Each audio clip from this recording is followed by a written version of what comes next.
దేవుని బలిపీఠం ముందు మోకాళ్ళు నేడవాలి. సేవకుడైనా, విశ్వాసైనా, పరిచారకురాలైనా,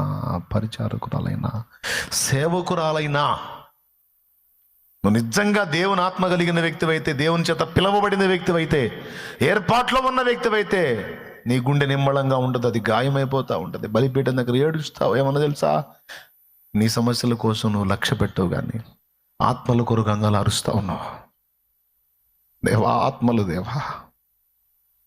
భక్తులు అంత త్యాగాలు చేసి వాళ్ళు మాకు ప్రకటించారు. మేమేం చేస్తున్నాం దేవా, నేనేం చేస్తున్నాను దేవా?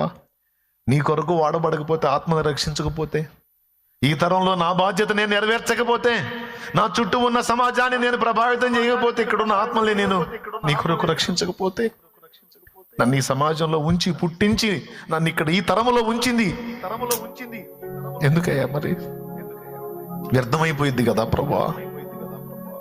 ఈ ప్రజలకు నీ సిలువ ప్రకటించబడకపోతే సిలువ వ్యర్థమైంది, నీ త్యాగమే వ్యర్థమైపోయింది. అది నేను ప్రకటించకపోతే నా బ్రతుకే వ్యర్థమైపోయింది. నువ్వు నన్ను పిలిచిన పిలుపు వ్యర్థమైపోయింది.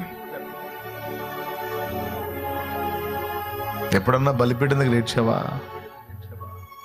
ఎప్పుడన్నా రొమ్ము కొట్టుకున్నావా? అయ్యో ప్రభు, ఆత్మలు ప్రభు అని.